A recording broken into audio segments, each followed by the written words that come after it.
The views and opinions of the Nissan Nation podcast are simply that. They are views and opinions of its guests or hosts. They do not reflect Nissan corporate or otherwise. Now, a DRB and KGB media presentation, the Nissan Nation podcast. Hit it, Kelly.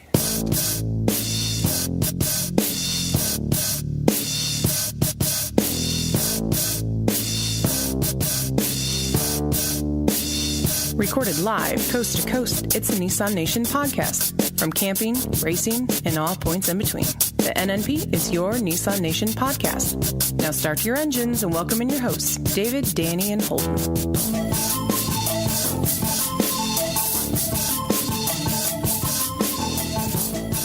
What is going on, Nissan Nation? From all things Nissan here in Middle Tennessee to wherever you're listening to us, this is your Nissan Nation podcast, and we've got a packed show tonight, guys. We've got a big interview. We've lined up Mr. Cody Fletcher, or as I like to call him, Loki Fletcher. We've got to talk to him about some April Fool's jokes gone wrong, maybe, or right, depending on how you want to look at it. And we've got a sweet interview with a gentleman who was in an auto accident and lost both of his feet below his knees, and he's now racing 370Zs, man. So we got a lot of cool things going on. But Daniel Groders, what's up, buddy? What's going on, fellas? Another fun night of podcasting. We got a lot of good stuff to talk about. I'm looking forward to chat with Cody about the shenanigans that have been going on this week, and yeah. We've got all kinds of things to talk about. Holden, buddy, you are you making a podcast great again over there, or what, man? What's going on? That is what we're trying to do, Dave. I just want the people to know that there is no collusion with any other podcasts. This is the NNP. There's no other Nissan podcast out there. Even if Nissan sponsors it, it doesn't count. Well, I wouldn't call those a Nissan podcast. Those are just a generic truck podcast. But that's okay, man. That's okay. They have their slice of the pie, and we'll take the scraps. How about that? So, gentlemen, I want to get into it just a minute. Guys, if you haven't done it yet, go to our YouTube channel, Nissan Podcast, and subscribe to it, please. It would mean a world to us, and we're trying to build up that big 1,000 subscriber number and a lot of viewer time. So we released the Titan review, and my guys over there had a lot of nice things to say about it to me earlier. Man, I appreciate that. And there was a couple of remarks that Danny, did you have that loaded and ready to go? I mean, do you want to let's give a little recap here, and I'll get that ready for you, Danny. Okay. So, I mean, are you asking me to give you a recap? Yeah, I mean, because I did a painstaking review, and of course it's my first full-fledged review, so I was excited about my boys here. Like, man, they're really going to give me some good feedback, and for the most part, you guys really gave me a lot of good feedback and stuff I can take for the next one, or if you guys do one, we can help each other out. But you had some really interesting feedback, Danny. Yeah, so Dave did a great review of his special Titan that he's got. Well, not especially. I mean, of his Titan that he has out there. It's he's had it for a couple of years. It's on YouTube, so you can go check it out there. But you know what? We were watching through it, and he wanted some feedback, and I don't remember what minute it is, but it's later in the video, and Dave gets into the throttle a little bit, and I love that sound. Oh yeah, that was a teaser of it. That was a teaser of it, Danny. Here. And right after Dave gets into the throttle, you hear a little bit of this. Love that sound. I don't think you hear the remix version. Oh, that was the remix version. It made me not be loud enough here. Oh, I think they got it, man. I think they heard. Are you sure? Let's play it one more time. The remix version.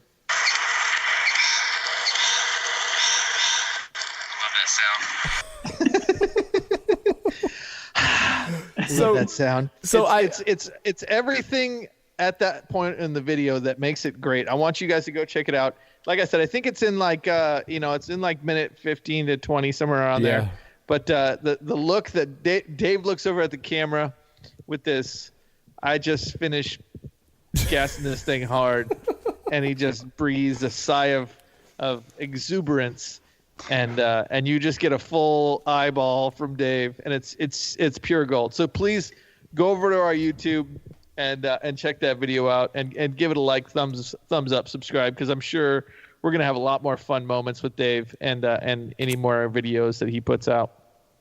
I'm going to really break it down for the people so they can really visualize what it's like in the car. It's like if you had a really nice Herbal Essence commercial and just that wavy, just look over at the camera. But then at the same time, he was drinking a Chick-fil-A lemonade on a hot day. So he makes that sound while he looks. Love that sound. Mm-hmm. Jesus, it's getting so sexual now. That's the visual that you need. If you're driving, you can't look up the video because we don't want you to, blame us. Yeah. So we do. We've talked about it before. We do a lot with the Marco Polo app. It's a nice way for us to communicate with each other. Just little snippets during the day, and we kind of plan shows that way. And I went to bed early because as they know on Marco Polo, I'm tend to. Dave, 8 to Dave 9 hits o'clock. the bed at 6:30. He may not fall asleep until 8:30, but Dave hits the bed at about 6:30 every evening. I think he eats on the way to bed, and then he gets in bed, and he's usually shirtless, if not more. But the thing of it is so I fell asleep that night, and you guys, like, Holden had a long night at the dealership or something, and, like, I wake up to these things, man, and then I wake up to not just Danny over there kind of ribbing me a little bit and Holden ribbing me. I've got Danny's wife all of a sudden, like, just tearing me apart, man. It was quite funny. It was good. I mean, I saw that and I lost it, dude. I immediately lost it. And so my wife leans over. She's like, what are you doing? Why did you just lose it? So I show her the video. And of course, like, I have it like queued up just right for her. So she sees it. And then it was kind of like game on. And that's when I hit up Holden. And I made the little video of him going, and yeah, we went back and forth on that pretty good. That was good fun. Yeah, it was a lot of fun, man. And Holden, you got to quit provoking. Like, don't encourage Danny to do these things. I just see opportunities and I sees them, Dave. Listen, I can't help what happens after that. I needed no encouragement on that one. Holden was just lucky enough to be on a drive home and willing and able to experience it firsthand when I got a hold of that. Well, so let's do this. Let's see if it'll load up. It's just not the same. No, Holden, because I love you and Dave so much, I went ahead and put together a little something, and I just messaged it to you. This is what I woke up to. I spent the time to do this just for you guys. So let's see. I feel like this is like the equivalent of the Danny face with the dog. That's what I just made. That's literally what I just made. Wait. Danny just said savage. Like, I told her about Holden was so savage. I told her about what you did. And then really just like, Dad, that's nobody my says wife's that debut on the Nissan Nation podcast. It is. Damn it, where's it at? I was looking for the games one where y'all were talking about it. Like this is like the Anyways, so yeah, this is what I wake up to. I wake up not just to my boys here, like giving me the business. It's like all of a sudden now I've got the family. It's a family affair that next thing you know, Danny's girls are going to come in and just start pounding me with savage quotes, and just it's never going to end, guys. Well, you deserve every bit of it, Dave. But in truth, I think we've beat this horse to death. We have beat this horse to death. But anyways, go to our YouTube channel and please subscribe to it. And if you like the video, give us the old thumbs up. We're on that goal to hit 1,000 subscribers by December, man. So help spread the word for us. And, it'll mean a lot to us. So, man, we last show, man, we had some things that came across the N&P news desk that it seemed to come fruition like a few hours later. Holden, you want to get into that just a little bit? Yeah, I mean, we speculated about Z and some things like that.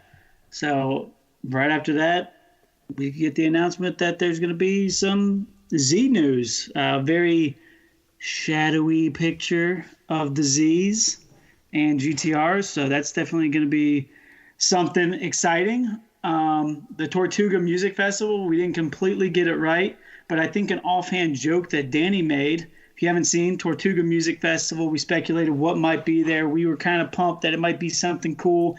And Danny kind of backhanded was like, let's be honest, it's probably a Versa or something. Yeah. So backhandedly, Danny with the correct prediction. I get the win. I get the win on accident in between hiccups somehow. Yeah. Actually, So I think the worst. I think I actually said Bolt, and then I was like, no, or not Bolt or Volt or something like that. Then I'm like, no, Leaf or whatever. But yeah, so April 12th, they're going to show us the new Versa, which I'm sure there's a lot of inquiring minds want to know about that car.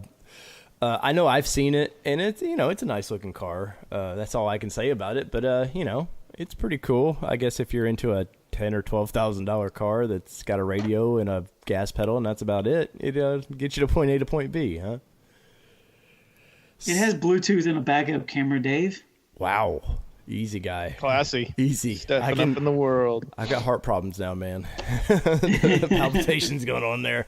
But so after that, we were talking a lot of Z last show, and of course I'd brought up how in the mid '90s that Nissan was like restoring 240Zs and trying to sell them sort of new. But then, like later, well, I guess it was that morning, it pops out that Nissan is going to celebrate 50 years of performance at the New York Auto Show, and it's 50 years of the Z and 50 years of the GTR, man. So we're batting 50% right there, right? It doesn't get no more right than that, Dave. That's right. If we're going to break news, we're going to break it. They dropped this. Initially they showed the picture of the two cars, the GTR and the 240Z, kind of up on lifts, if you will, and then the shadowy cars underneath. More recently, we've looked at if you go on the Nissan's website, on the Nissan news portion, and check out the Ultimate Dream Garage, there's 4 cars on top and 4 cars on bottom. The shadowy ones are on the bottom. You can kind of tell maybe one's a Z, a GTRs or whatnot. But it's, and literally we're all like sitting here like staring at the body lines trying to figure out exactly what it is. Yeah. But it definitely is an omen of things to come, or an ode. It's obviously an ode to the performance. So, well, and we've been speculating kind of what these cars could be, because on top, let's go through the top cars. So you got a 240Z, you've got looks like a R32 or 3 on top there. Maybe that's a 34, but I think it's a 33. The Calisonic Godzilla, and then you've got the late or early 70s or late 60s. I can't remember which one it is. Skyline, and then you got an R34 on the top, and then under that R34, looks pretty much like a current GTR, and then it looks like the GT or the R50. And Holden, what do you think's under that Calisonic? You were kind of speculating on something there. The more I look at it, Dave, I think it's just a GTR. But if you look at the bottom, it does look like those body moldings at the bottom are white. The spoiler looks a little bit lower to the car than a traditional Skyline, and blue is so we could just be looking at something where they're throwing back to that classic Calisonic blue color. So it could just be a special track edition, maybe, right, with that being the Calisonic kind of race GTR. Maybe that's gonna be a track edition with a special color. The one on the far right, I think that's just a Nismo with the red trimming and everything. I believe that's a Nismo, and then, like you said, the other GTR, probably the R50. Well, people have been asking for quite a while, because they thought, okay, you got the 50th anniversary of the Z, and if you want to say it's the 50th anniversary of the GTR, I don't care. I mean, yeah, they didn't make the car for like 15 years if you want to minus that, and we'll say that's 35 years, but so a lot of people were saying, oh man, the 50th anniversary, they got to have a new Z coming out. They've got to have a new Z coming out. And Nissan's been like, no, not really. And, for the truck side, you take crap because the Frontier's been around for 14 years. Well, guess what?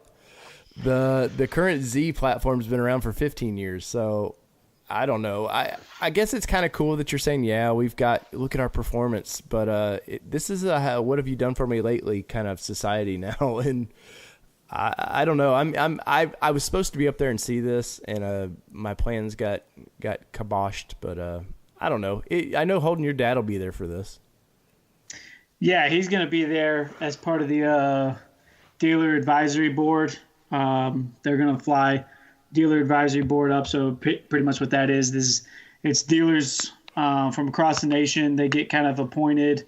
There's ones from all different regions, and they get put on different boards. So he's actually on the product planning committee board. So they're the ones who give dealer input as far as future product planning, what is working, what's not working, what specific customers might like to see. Right. So he's going to be up there, I want to say 3 days. Obviously at the auto show, they're going to have some meetings, taking him to a Yankees-Red Sox game. So I've already lined up with him when he gets back, hitting him up for an interview, kind of going over exactly what the product planning kind of looks like. Obviously, there's a lot of things he cannot talk about at all. But then what he saw at the auto show and what he thought about what he saw. Well, and so yeah. Of course, with these shows going on, man, there's a lot of speculation that, Nissan, they've got a lot of cars coming up, that are due to be their next generation cycle coming up. But one thing that I wanted to get into before we get to our big interview tonight is, speaking of generation cycles, Ford and their Raptor Ranger, guys, I posted about it a couple days ago on our Facebook page. And it's like I said, and if you got children, cover their ears, man, because this is not going to be nice. But Nissan, it's time for you to shit or get off the pot here, man. It's time to stop. Yeah, it's in production now. When me and Danny were at the Titan Adventures things, it was reported, oh yeah, Fred said that it's in planning now, and you're like, stop, guys. I hope after 14 or 15 years you've been planning something, man. You're really wetting our beak there. So Ford's, they're not purposely leaking photos, but they sure make it obvious. They let this Raptor Ranger get leaked out pretty easily. And, guys, Ford is no holds bars, man. They are coming strong. They're not just bringing a cool Ranger. They're bringing a Ranger sports truck. What do you think about that? Well, they're 4-cylinder. I mean, they just had a guy, pop out a video in an article about how they're tuning that 4-cylinder like to 300 horsepower now. Yeah, just tuned. That's a strong motor, and if you can do that, you're going to be pulling some solid gas mileage. And so, yeah, you're so right, Dave. You have to, at this point, say, Nissan, pull your head out of your ass. Yeah, give us a new Frontier already. Well, I was begging for it. Thinking about this earlier, guys, and the Maxima has went through 3 generations of cars since they've designed one truck. I mean, that's kind of silly. Almost 4 generations, I guess, because the Frontier came out in 5, but it was really late 4. And so the Maxima, I forget what generation it was, that looked just like the Altima was there. Then they did in 7 or 8, you had the next generation come out, and now you're into the next generation. And that's a car that the freaking Frontier outsells all the time. Yeah, and part of it too, I mean,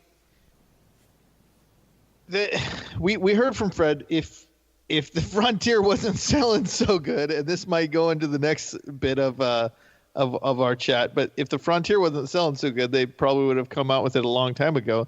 But it's selling better than most of their cars still to this day, which sucks because I'm tired of it selling. Well, it was like Holden said the other day that he had to stop selling. He's got Frontiers that this is the time of year where they sell, and then it's like, stop selling them, man. I mean, I think I've said it. I think what would be smart is to continue to make the Frontier as it is, and like a king cab and a crew cab 4-banger, and maybe call it something like Frontier Select, Frontier Workman's Package, something, and then come out with that new, fresh, hey, I'm here because this is a splurge, this is a truck I want a truck, and then keep making those ones that are selling the, $12,000, $14,000 a month to fleet companies and things like that. I mean, I don't see why that would be a problem, because that is why it's selling so well. I mean, you compare it to the rest of that mid-sized market. I mean, it's a freaking bargain comparatively.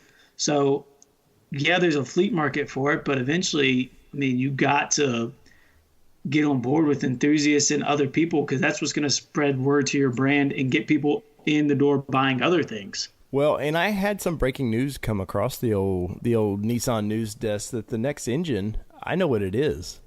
And I'm not going to say what it is because I don't want to burn a contact, but all I can say is it's very in line with Toyota, and we'll leave it at that. How about this, Dave? I would say that it is directly what I want from the motor.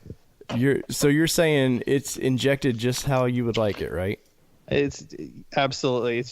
I've said it before, and I mean, I don't know how much more direct that I can be about this conversation, but I'm a fan of what might be happening. Well, it's not that 350Z, but there's a lot of things where you can take that. Yeah, there's a lot of similarities with the 350Z. There is when it comes to, but I mean, that's neither here nor there. It's speculation on our part, or not. Well, guys, I don't think you need to hide it that much. The people at Nissan, you've already lost them. They don't even know what trim level Titan has around view monitor, apparently. Yeah, so Holden, let's get into that just a little bit, because I am not. Let's not, Dave. Let's not. Come on, man. I like Angry Holden, and this is already an explicit episode. So Holden was watching a walk around video. It's going on again. It can only get better with the interview we got coming up. But so you were watching a walk around video I did, and like you text us and was like, dude, I can't believe this. And I was like, believe what? So what boggles your mind that you saw at the Titan Adventure? So I'll be honest, I'm probably not sometimes the best Nissan Nation podcast host, because there are a few of our videos that I haven't watched because it's stuff I kind of already know. So. But anyways, I was watching the walk around video, and then I got busy, but I let it keep playing so I could hear it. And so then the video ended, and the next one popped up in our playlist, which is y'all out at the calling all Titans. I guess there's only 20 of y'all in the country, apparently, according to sales numbers. But so they called all the Titans out there, and I don't know who it was doing a walk around on a Titan, but I was talking to Alex. We were looking at some numbers for a deal, and he's like, "What are you watching?" I'm like, "I don't know. It's the next video that popped up." So I click over and we start watching it, and it's these guys from Nissan doing the walk around with y'all. And someone asked the question about the around view monitor. He's like, "Yeah, it's available on SV, SL. You can get it on anything but S." And we look at each other like, this guy's a fucking idiot. You can only get it in the Pro 4X with the premium package or the Platinum Reserve. That's it. There's no other way to get it. And then they start talking about, yeah, we partnered with the deck system that slides in the utility tracks up here. And I'm like, no, it does not slide in the utility tracks up there. It's bolted down to the bed, and at the very least it touches those utility tracks, but it doesn't.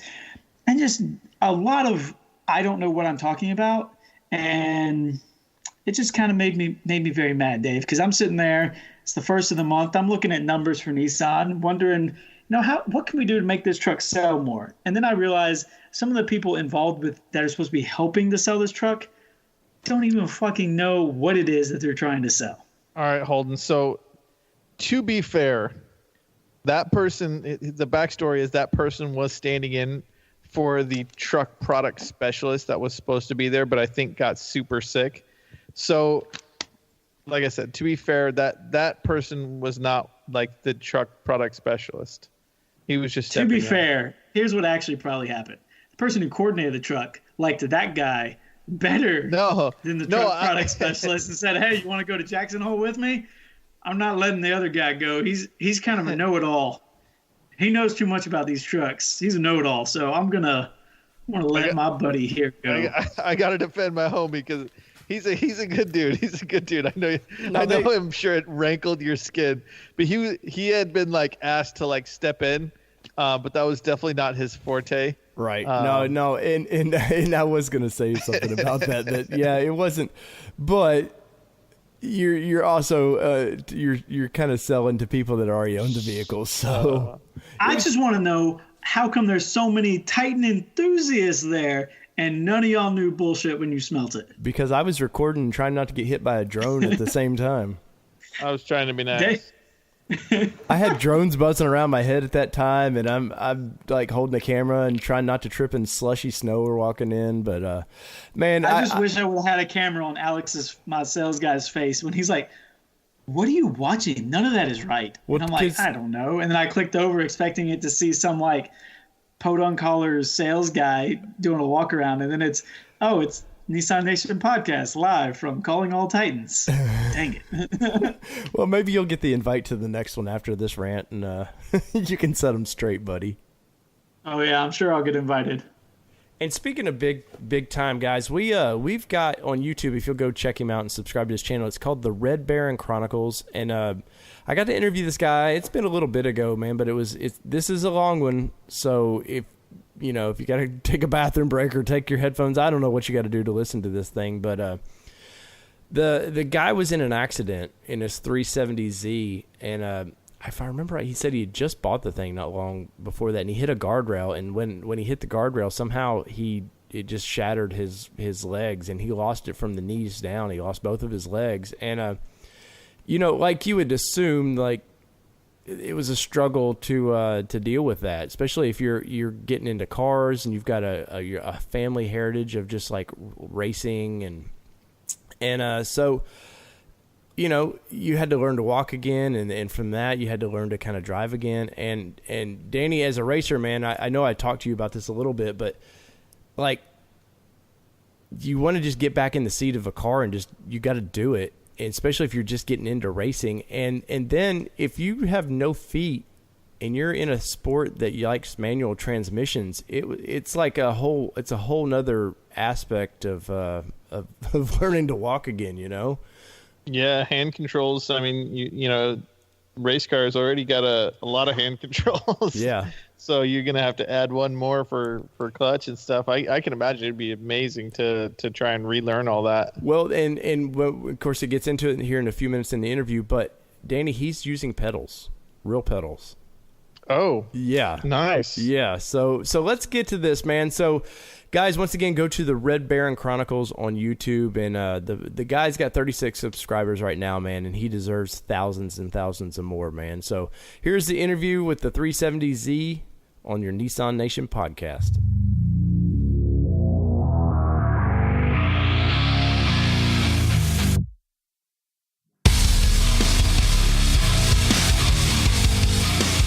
All right, so we have a special interview today. We have Mr. Malco Izurieta. Is that right? Yeah, you got it. Okay, I told you. You got it on the first try, man. I told you I'm horrible with pronunciations on these names. But you were brought to my attention. A friend of mine saw you on YouTube and said, "Hey, you got to check this guy out." So I kind of looked at it and I was like, I didn't see many subscribers, and and you just kind of quickly glance at somebody's profile, and I was like, well, let's go deeper. And I seen your video pop up, and I checked it out, and you have a really trippy story, man. So, one, thank you for being on the Nissan Nation podcast, and how are you doing today, man? Oh, I'm doing good.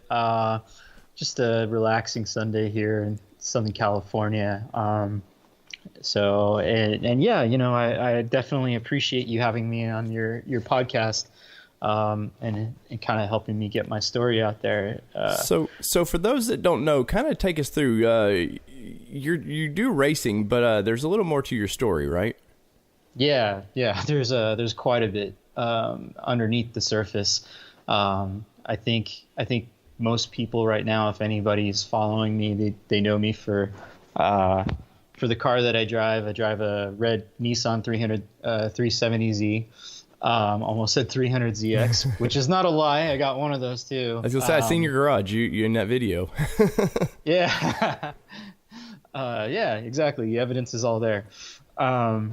But yeah, I drive a 370Z at the track. I do time attack in Nissan Challenge in Southern California. It's been something that I've only been doing for the past few years, really. I only started this in about casually in 2015. 2016 was more of like a concerted effort, and then 2017, 2018, and this year have been like full-blown dedication, full-blown campaigns to do as good as I can, to win as much as I can, and just kind of keep pushing the edge of the envelope there. Right. And from my understanding, you have taken some podiums, right? Yeah. This year we just started the new season. I placed second at the first event. It was a tough battle because we got rained out. We were talking a little bit about the weather earlier, but we got rained out. So I don't have rain tires. I don't have anything that would even be considered, right, decent for the rain. I was running on summer performance tires, Nexen Surf 4Gs, and I did the best I could. And although it wasn't as fast as I think I would have liked, I still ended up putting down some times that were competitive to the other driver who had some basically Michelin Pilot Super Sports, basically a tire that's designed for all weather. Right. And so overall, what kind of got you into racing? I mean, we for one, you're in a Nissan, so we love that. But what led you just to start racing? So it's kind of something that's always sort of been there in the background. It's something I've always been interested in. As a kid, my dad was kind of the person who introduced me to sports cars. He had a 280Z way back in the day. And, there's even a few pictures of him and I like standing next to the car. And nice. That was kind of like the beginning. And beyond that, I actually have an uncle. He used to race rallies in Ecuador, where I was born, and a cousin who raced motorcycles later on. So there's a little bit of racing heritage in my blood. But beyond that, just for me in a personal perspective, I think cars were something I always had an interest in, and it was probably later on in my teens.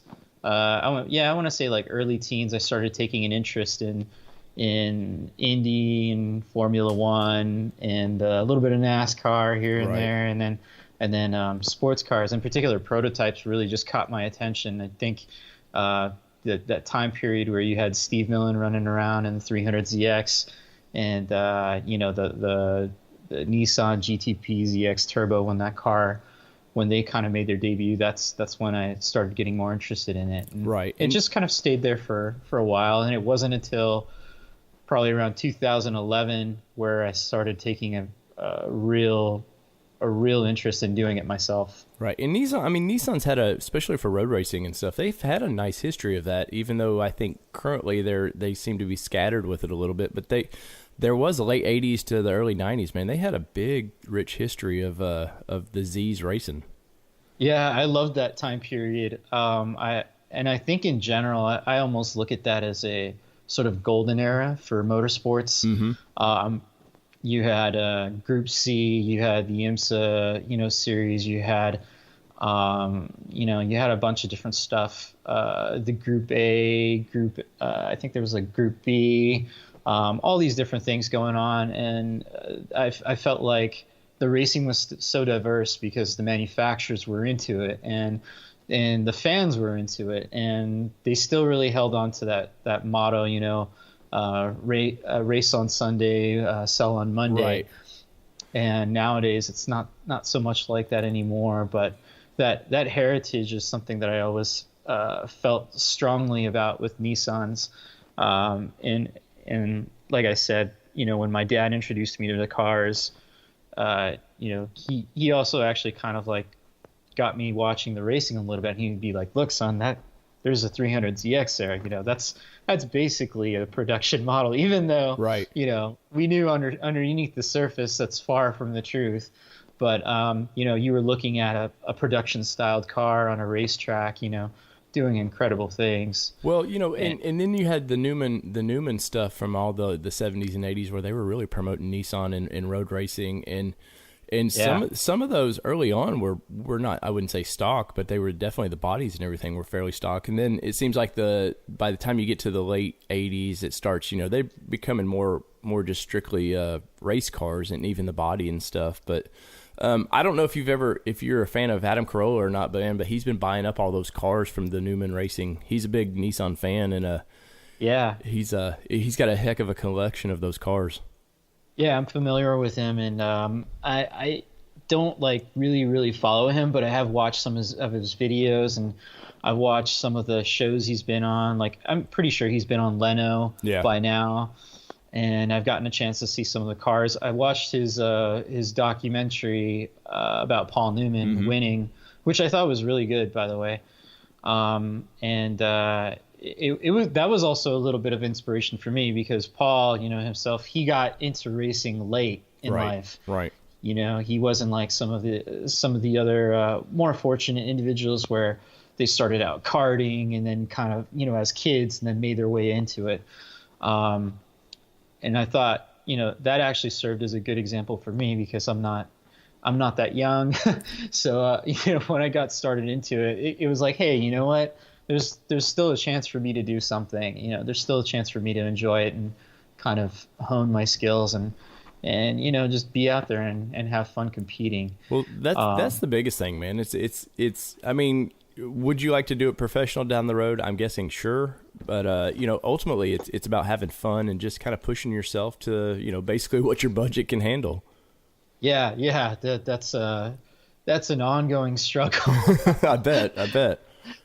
Yeah, but yeah, the hope is it would be wonderful to get to the point where I end up driving for a pro or pro-am team, something like that. I would love that. Well, did you ever pay attention to where Nissan partnered with PlayStation and they were doing those?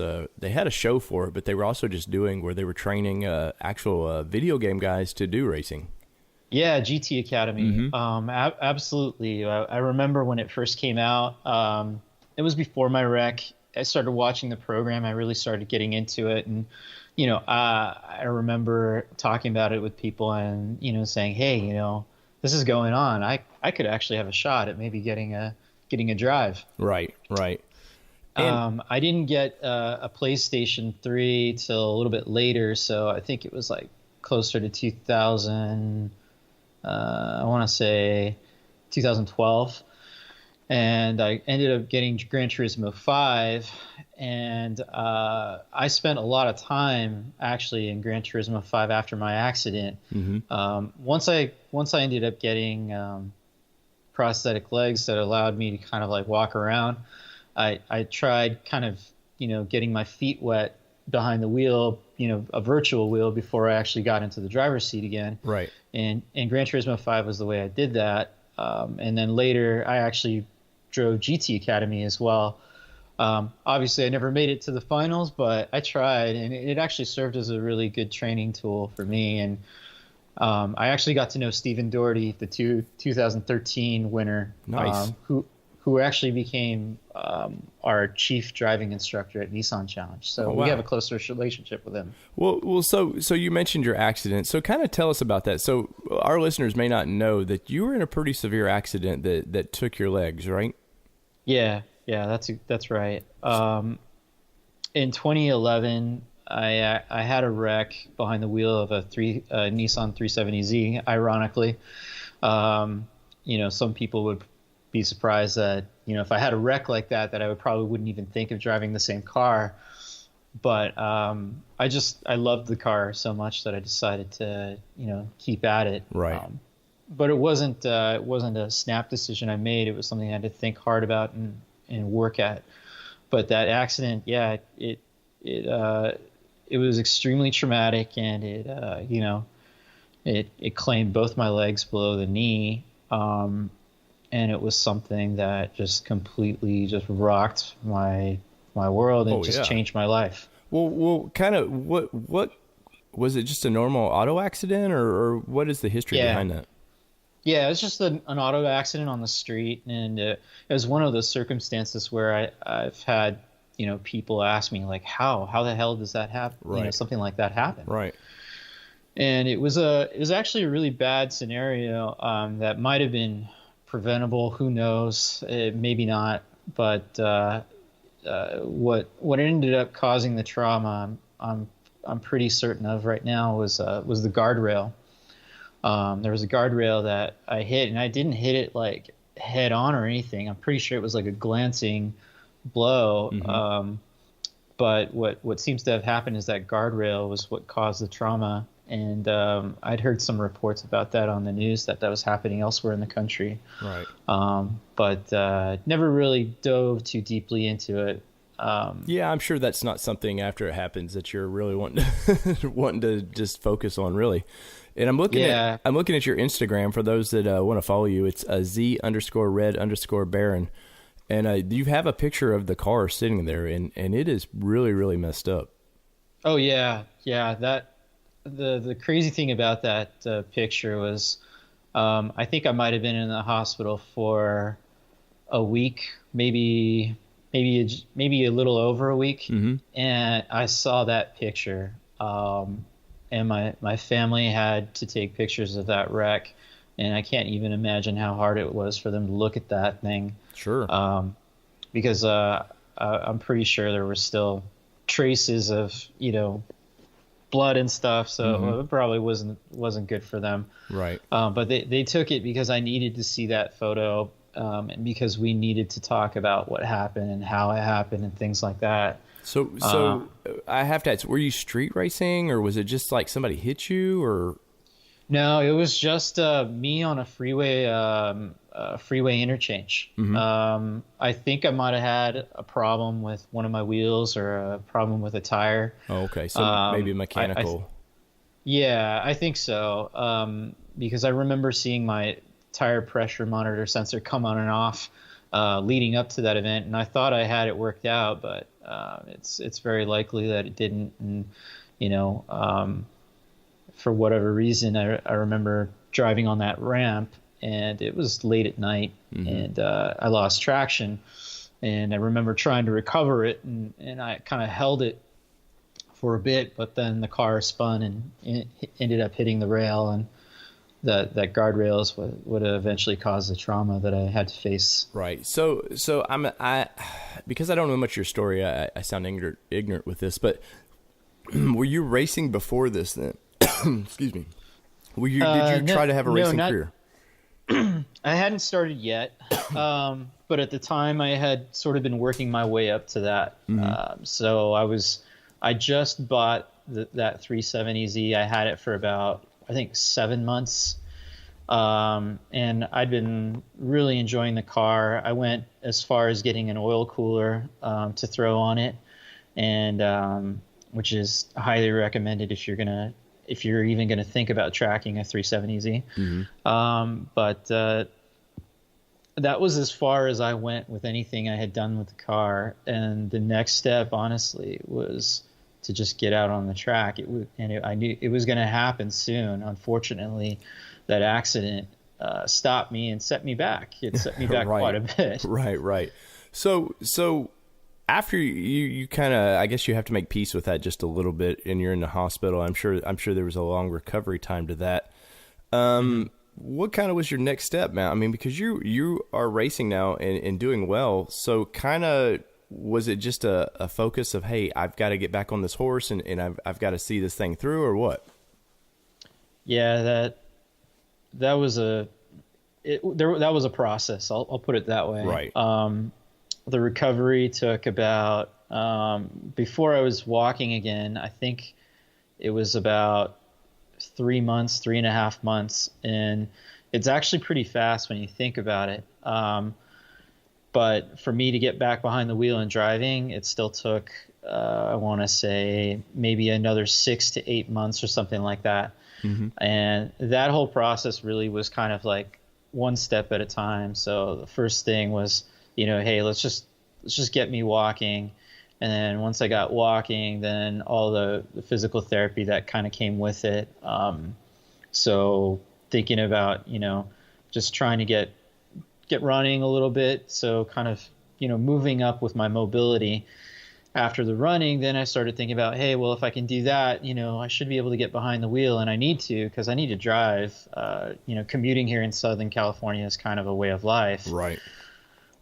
So I had to think about that, because I couldn't be depending on public transport, because we really don't have much of that, and I couldn't be depending on friends and family for rides. Well, and then it's just expensive as well. Yeah, yeah. On top of that, unfortunately, it's not like it is in other cities like San Francisco or New York, where you have these extensive public transportation systems that'll pretty much get you anywhere for cheap. Well, I know in your video that you obviously you probably I'm assuming from your video you started out with hand controls, right? Yeah, exactly. So, I mean, you know, that I'm sure just getting back behind the wheel, that was awesome. But, you know, you kind of have the racer spirit to you. And I'm sure wanting to, you know, you own a manual transmission car. So yeah, the hand controls can't be that much fun. No, they were, I'll put it this way. I tolerated them for as long as I could. And they were kind of pushed on me by an occupational therapist who evaluated me. So that was all part of the process. So I couldn't just get back behind the wheel and go, hey, I'm ready, let's go. Right. I had to go see this occupational therapist. They had to evaluate me and they had to make a recommendation on whether or not I was ready to drive. And then once I did that, then that recommendation would end up going to the DMV, where I would go ahead and get my license reinstated. Mm-hmm. So they actually revoked my license after the accident, sure, due to the physical impairments.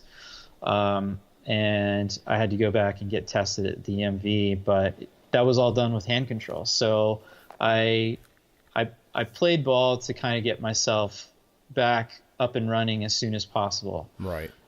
Unfortunately, it was expensive, and it was, I mean, kind of a waste of my time, because the hand controls proved to be unreliable and faulty and actually caused problems with the car. And even in some situations, they were a bit unsafe. Wow. And then what ended up happening was I ended up disconnecting parts of the hand controls as a result of that, because they didn't actually allow me to drive very easily without them. So I had to kind of move them out of the way. And so it ended up being this thing where it's like, I just lived with the hand controls on the car and drove without them for a little while, but that's how I proved to myself that I could do it. Right. And I mean, it had to be a little intimidating, right? It was very intimidating. And I took it slow. You know, the first step was just, let's drive, let's get behind the wheel. Let's drive on the street, you know, let's commute. Let's not try to win any races just yet. And then the next step was, hey, let's do something a little more recreational. And, you know, it ended up being like some canyon cruises, you know, through, you know, Southern California, you know, canyons down here, like Ortega Highway is a close one, or down PCH or something like that, where you just have a little more fun, but you're still not like pushing or anything like that. Right. So you get a feel for driving again, and I'm sure that had to be super exciting. And then, like, did the race bug sort of just start creeping in?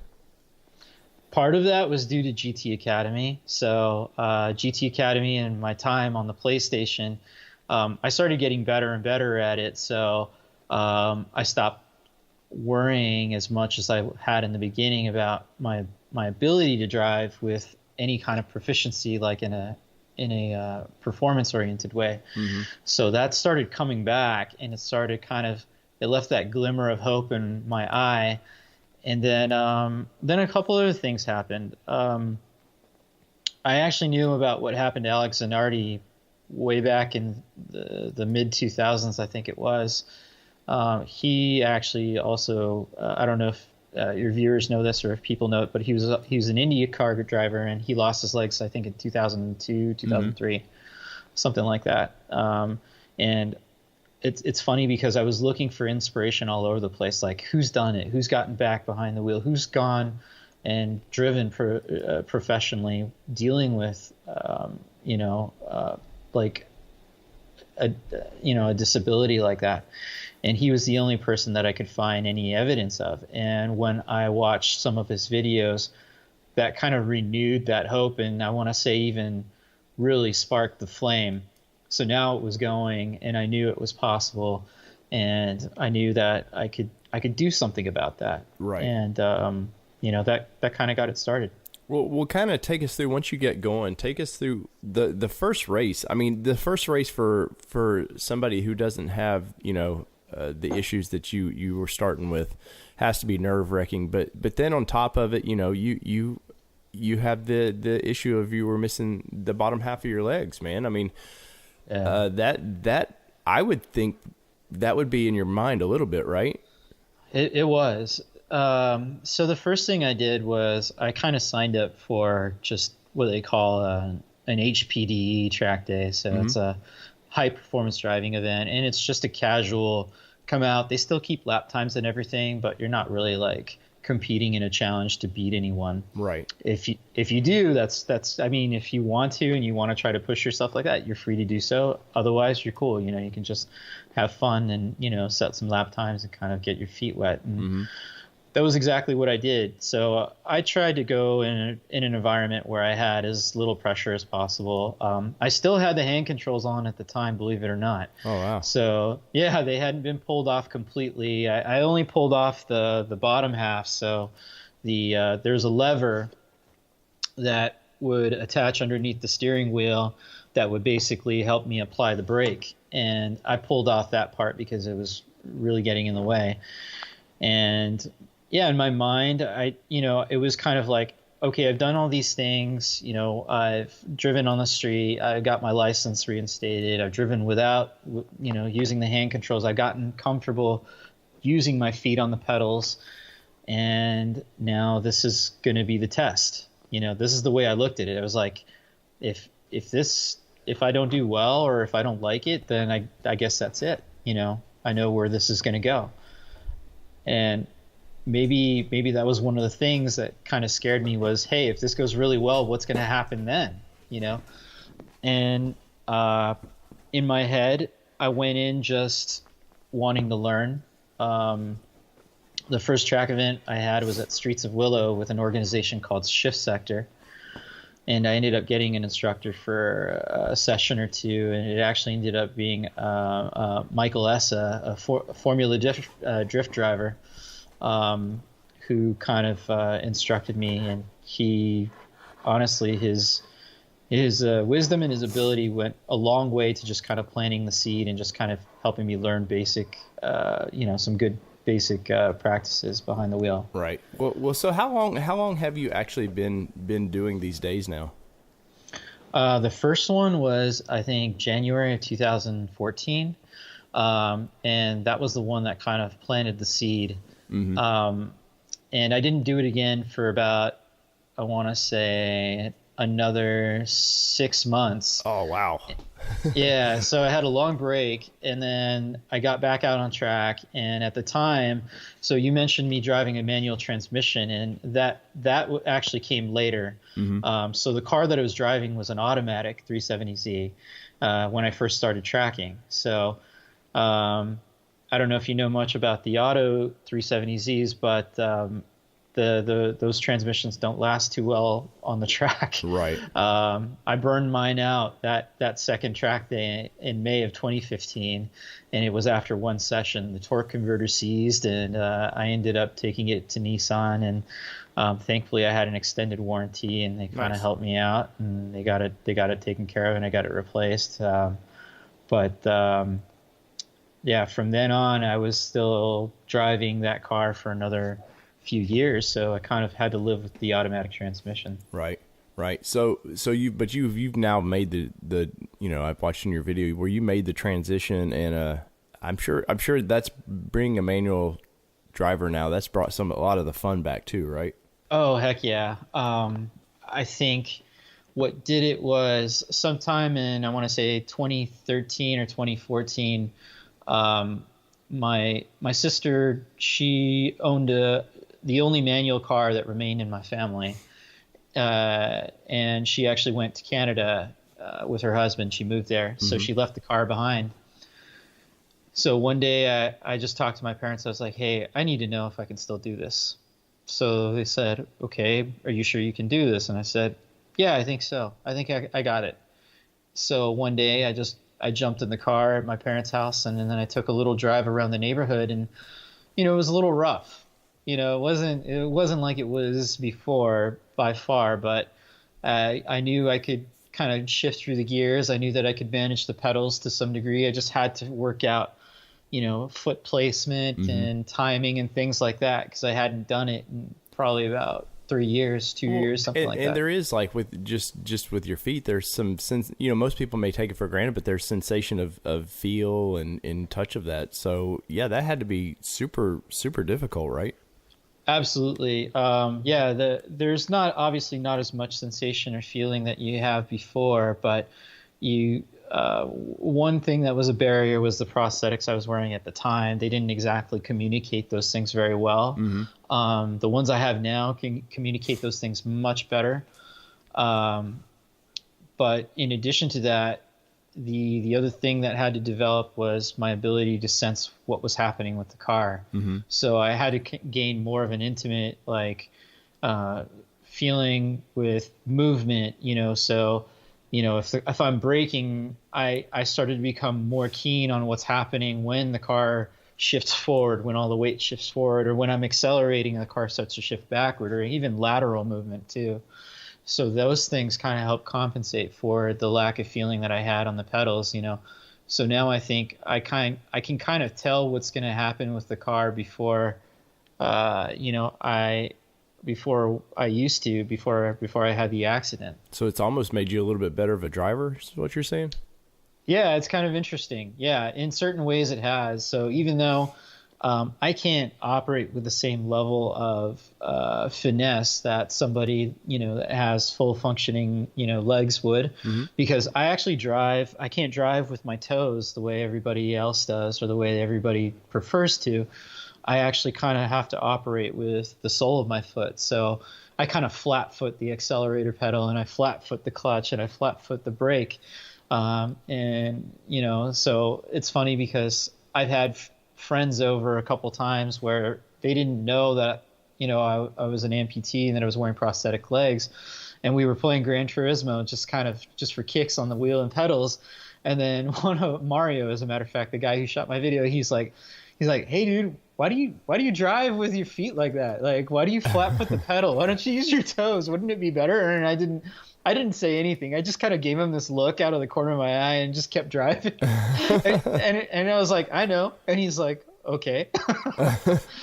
So the conversation just stopped there for us. And then later we had the talk, and he was like, "Oh my God." But that's kind of the ultimate compliment, though, that if you're able to do it how you're doing it, and you're still, you're still kind of competitive or whatever, that's, what more can you ask for, Yeah, you're absolutely right. It's taken a lot of work to get to the point where I can say, yeah, I'm running with guys who, have experience and mm-hmm. who have time in the car and who have full functioning bodies, and right. I'm beating or keeping up with them, so it definitely was something that kind of helped let me know that I'm doing the right thing. Well, so kind of now you're in your racing, you're pretty competitive, right? Yeah, I won in 2018. I was a runner-up in my class in 2017. Mm-hmm. And this year I'm hoping to win another season. But I'm also looking to hopefully branch out of Nissan Challenge and kind of get into some of the other Time Attack series like Global Time Attack. Mm-hmm. And maybe it would be great to branch out east and get into some of the grid life events that are going on in the Midwest and on the East Coast. And just make my way somehow, into wheel-to-wheel racing. That's kind of the objective. Right. Well, have you obviously you're a car guy, but have you ever? There's a lot of desert racing and stuff out that way too. Have you ever kind of thought about any of that stuff? Oh, that's kind of cool that you ask. I haven't done it myself. I don't have like a car that's really set up for that. Mm-hmm. That would probably one of the things barring me from doing it. But yeah. Yeah. But yeah, I have heard of it, like the Baja, races and stuff like that. Mm-hmm. I have a friend who's really into off-roading, so like what's that called? King of Hammers, mm-hmm. Stuff mm-hmm. like that. Like bouldering and I've seen and kind of gotten introduced to it into it a little bit, but I haven't really like done it myself. Well, I say that because of my co-host Danny, he's actually building a Mint 400 truck. It's I think it's competition 7200. I think is the ones they do. But he was actually at the Mint 400 in Vegas this weekend, and awesome. I guarantee you, because Danny's in Moore Park, California, just above L.A. there, and I guarantee you he'd take you for a ride, man, and get you hooked into that. Yeah, that'd be cool to check out. I'd be into it. And the invitation is mutual. If he ever wants to get a chance out on the track, I'd be happy to take him out for a ride along on one of the locals. Well, because racers are racers, man, and I think people like Robbie Gordon and a lot of these guys who's done, they've done Indy, they've done NASCAR, they've done the Baja stuff. Like, once it's in your blood, I think it's in your blood. Yeah, you know what? It's funny that you mentioned that, because I think I used to. I think I used to turn my nose up a little bit to like NASCAR and oval racing. Right. And so Stephen Doherty, who I mentioned, who is a winner of GT Academy and our driving coach, he actually is a big time circle track racer in Illinois and the surrounding states. And he's come out here quite a few times, and what we've done is we've gone circle track racing in Bakersfield. Whenever we go to Buttonwillow, they had a dirt track out there, and he's like, "Come on, man, this looks like a lot of fun." I was like, "I don't know," and he just dragged us into it, and then basically ends up turning into like a 15-minute drift session on dirt with these little go-karts. Yeah.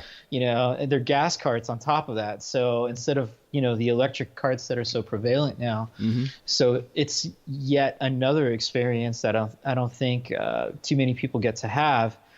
And that kind of got us interested in a little bit more into it. And then we started doing it virtually. We started doing oval racing, and we do project cars too on the PC as a group. So we've been having fun with that. And we'll choose like a bunch of different cars. We'll either do stock cars, we could do sports cars or NASCAR, or even what we started to do is pick these Ford Raptor F1, I forget which car it is, but it's a Ford Raptor. It's huge, it's massive, and throwing those around a track is a lot of fun.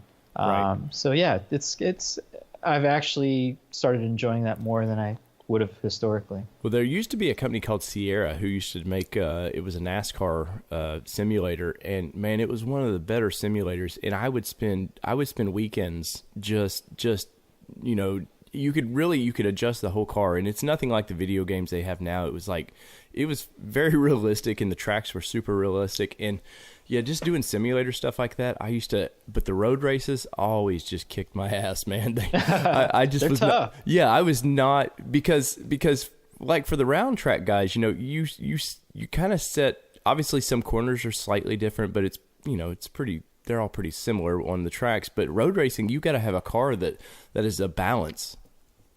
Absolutely.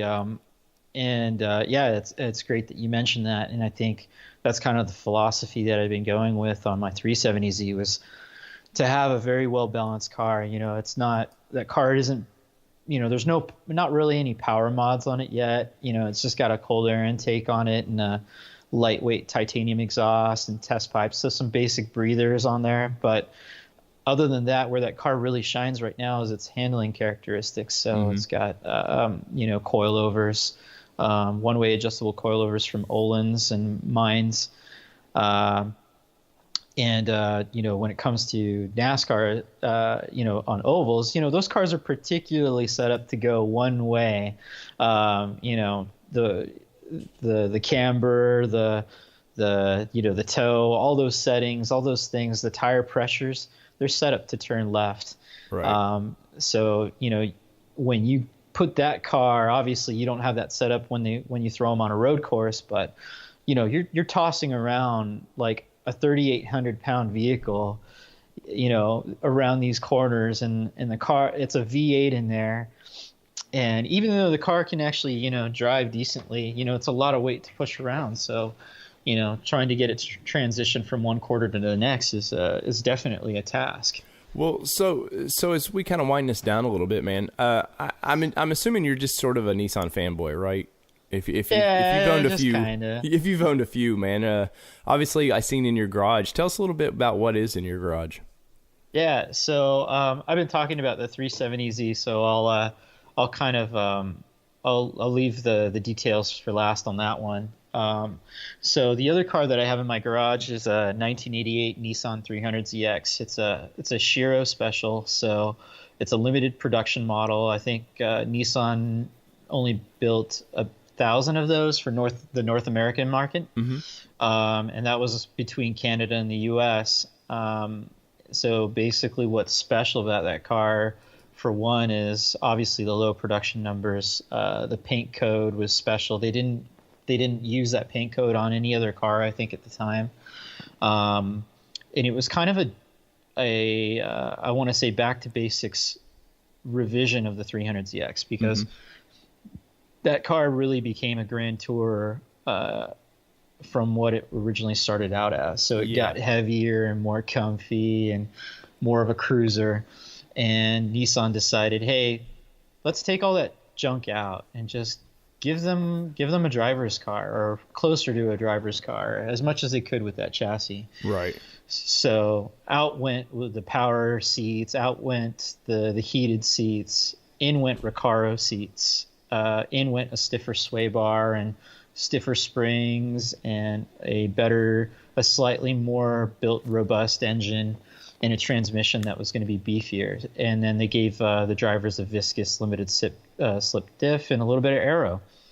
So it ended up being, I think, a nice improvement. Kind of, one of my friends described it as the Nismo before there even were Nismos. Right. Well, that sounds like a fun car. I'm assuming that's not the daily driver, though, right? You know, I think some people assume it is, and other people assume the 370 is. And what I like to do is I just like to mix it up. So I'll spend a couple days in one car and then spend a couple days in the next car for the rest of the week. So I kind of, I jump in and out of the cars. That way I stay familiar, and that way I keep having fun, and things stay fresh.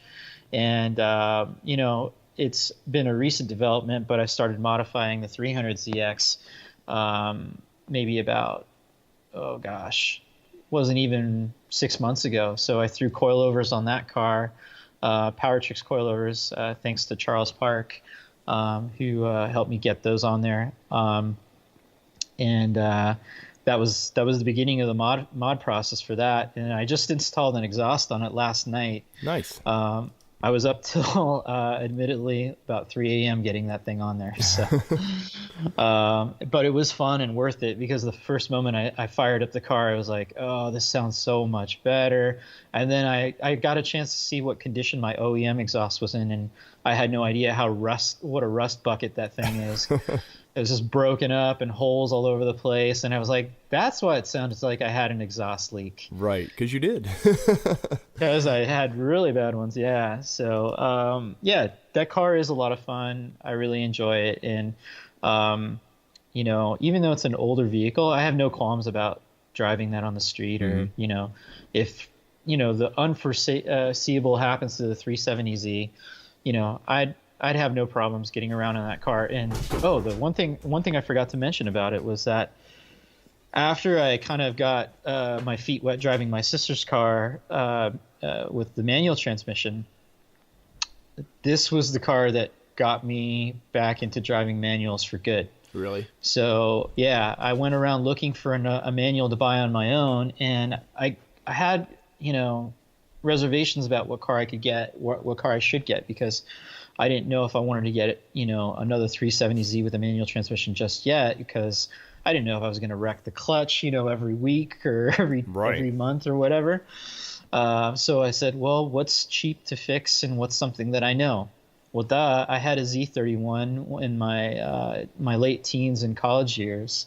It wasn't a manual back then, but I knew that the parts to replace the clutch weren't going to be expensive, and I knew the chassis. I knew kind of the problems. I knew the car, so I was like, let's just get a 5-speed 300ZX, and then preferably a turbo, and we'll go from there. I lucked out because the guy who owned this car before I bought it actually only lived about 2 miles away from my house. So. Oh, wow. Well, that wasn't hard to get home then, right? No, not at all. And the other thing that made it really fortunate is because it was an Arizona car. Oh, and yeah. the guy hadn't registered yet in California. So me making any kind of road trip in a car that hadn't been registered, I think would have been a big no-no, or would have been something that would have been a little risky. So thankfully I only had to drive a couple miles, and I got it here, and then got it registered, and I just kept getting better at driving a manual. And then that was the thing that kind of tipped the edge. And I said, hey, I can drive this car, and I can drive it comfortably. I can drive it in the canyons. Hell, I could probably even drive it on the track now. So I should get a manual 370Z. Nice. And so is there any, because I mean, you are sort of an inspiration to people who might have went through something like this, and maybe they're not racers or anything, but is there kind of anything you would like to say to those people who might be struggling and went through some traumatic thing like this? Absolutely. I mean, I think the first thing I'd say is that you got to listen to yourself, and you got to listen to what you want, what your heart wants. And there's going to be a lot of people. I don't know about a lot of people. There's going to be some people who are probably going to try to tell you how things should be, or how you should try to make them, because they think they know what's best for you. And unfortunately they don't. Mm-hmm. You got to find that out on your own. You got to find out what you're made of. You got to find out what's right for you. So that would be the first thing I would say is, don't let anybody pigeonhole you or kind of like back you into a corner. Do a little bit of discovery, experiment a little bit, find out, what you can do, or how you can maybe work around some of the problems you might be facing. And that goes for anyone, whether they're dealing with like a disability or not. I mean, I think that's kind of a good way for people to kind of figure out where the boundaries lie. And then the next thing is I'd say is, just to, really just keep pushing, not to give up hope, not to let the things, not to let your dreams die. If there's anything you want to do, just kind of hold on to that, because those are the things we live for. And for me, if it wasn't for this hope of getting back behind the wheel and racing and everything, I think my life probably would have been different than it is right now. I think it's, I've heard my dad say that, honestly, he's grateful that I had that passion, because he thinks that, it might have been different for me. I Right. might not have turned out as well as it has. Right. It's life is strange, you always think the path, and then something happens, and it just, it makes you, sometimes it makes you a stronger, better person, man. And it sounds like ultimately, like, it didn't stop you from doing what you wanted. It may have been a speed bump in your path, but it sounds like you've got a bright future with after the accident, and just with your racing and everything. Yeah, I hope it continues to be like that. And it definitely slowed me down for a while, but it was something that basically I just took the time to figure out what was possible step by step, and as I would see, hey, there's some promise there, I would develop that. I would work on it more and see where I could take it. And that's kind of the beautiful thing about the situation I'm right now, is like, I'm doing pretty well. And I don't know if this is as good as it gets. It could get a little bit better. Right. It could get much better. Who knows? Maybe a year from now, things could be totally different. But like you said, life throws surprises our way. And, I think I've had my quota on surprises, so I've met that, and I think I'm ready for some new ones that are hopefully a little bit more promising, a little more enjoyable. Well, so as we wrap this up, are there any sponsors or anything you want to give a shout out to on your car, or any final Instagrams to let us know where they can find you? Yeah, absolutely. First off, I'd like to say thanks to Fountain Orthotics and Prosthetics. So they've really helped me out the past few years, I should say. and more importantly, I would say in the past year, because they've been working with me on a new set of prosthetics, which have kind of really helped my driving and just helped me with having better equipment, more reliable equipment. They've been just super people, patient, and they've worked with me, on a number of different levels, like with my schedule and everything. I'd like to say thanks to Corner 3 Motorsports and John Capotti. They've kind of been the contingency sponsor for the Nissan Challenge series. Mm-hmm. John is also runs Nissan Challenge. So, I can't thank them enough, because if it wasn't for them, we don't really have a home for Nissans and Time Attack. They are my home right now. So they've given me a place to compete, a place to grow, and people to learn from, and that's just been huge. Outside of that, I would say thanks to Track Spec Motorsports, they actually hooked me up with the vents that you see on the hood of my car. Mm-hmm. My car ended up being the prototype for those, and they made a huge difference in the temperatures that 370Zs like to create, unfortunately. So that's helped out a ton. And VMR wheels, they were my wheel sponsor in 2016 and 17, and they're one of the reasons why I was able to track as often and as reliably as I have. I don't know if too many of your viewers know this, but if you're running on street wheels at the track, it's tough because you're going to burn through tires real fast, and if you bend a wheel, you're kind of SOL. So having those track wheels really allowed me the opportunity to do a number of things. Put on a set of track tires and take those off, and then just go hit the street the next day. And then on top of that, I could rotate tires because I got a square setup. So yeah, and you always need extra wheels. That's for damn sure. Yeah, so I think those are kind of the primary ones. And if I've forgotten anybody, I apologize. But those are the main sponsors I wanted to call out. Well, nice. And, man, I appreciate you being on the show today. Like I said, if you guys don't know, what is your YouTube channel again? The YouTube channel, it's funny because I don't actually look up the thing too often, but I think it's Malco.Isrieta. Let me check on that real quick. And definitely your Instagram is, what was that again? Red... Z Red Baron, and underscores in between the characters. So Z_Red_Baron. Well.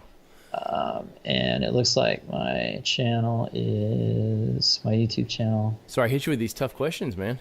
I know, right? This is the hardest one of the day.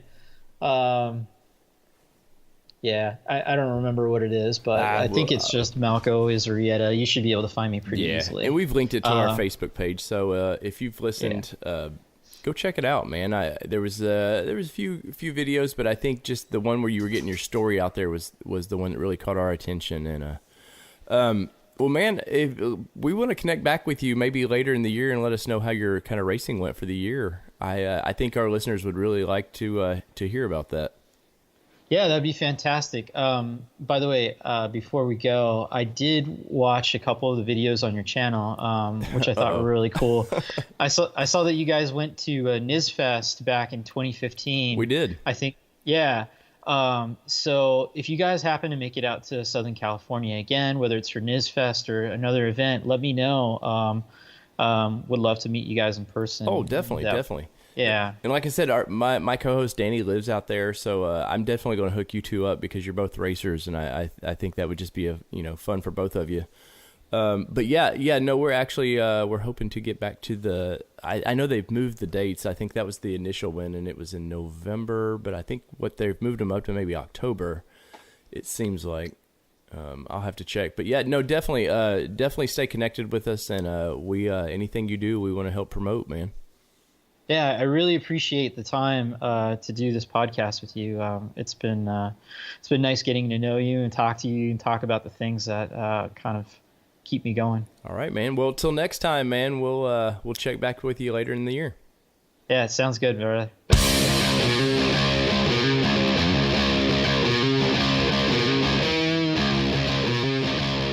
There you have it, guys. It's a very inspirational story, and I can't say enough. Please go to his channel and subscribe, man. I don't know what I would do. I know I had an accident one time, not that severe by any means, and I thought it ended my musical career, and I sold everything I had, got real depressed, and so just listening to that guy's story was pretty inspiring. I can't say enough. So go over to Red Baron Chronicles and hit that old subscribe button. And speaking of, he's got an amazing YouTube video with that was done really, really, really well. Just give you a really good insight of what's going on. And there's nothing like a racer spirit coming through and just dealing with something that could be catastrophic and just making the best of life, right? Right. And I know I sent him your email, Danny, because I know he was interested in desert racing a little bit, and I know you're always interested in getting on any kind of racetrack you can get on. So I think there'll be something at some point where you two get together and somehow go fast. Yeah, for sure. That would be super rad to link up with him. Well, Danny, you've got all kinds of hookups all of a sudden, man. We got the 510 hookup down there. You've got a potential cross-country Z guy you want to talk to, and man. Yeah, we're trying. I'm sure when we and Slick Rick do our Neptune's Net meetup, I'll probably do a short interview with them just to get a little recap and say hi, and we'll drop that on one of these shows when I do that. Right, and. So young Holden over there, man. Holden, this is episode 89, man, and you've been with us for quite a while now. We were kind of giving you some crap the other day because you thought you weren't a full-fledged Mouseketeer or whatever we are now, and Danny had to rib you a little bit about that. But you've earned your wings, buddy. Just wanted you to know you've earned your wings. The stealing of the Xterra crew has landed you the official new Holden Savage. That's name. Right. That's right. Because you were Holden, but now Holden Savage. Because you guys only see the nice stuff that he does. and speaking of nice stuff, let's get into that little short interview. And so we can get into this a little deeper with Mr. Loki Fletcher, formerly of Xterra Crew, currently of Xterra Crew, here on the Nissan Nation podcast.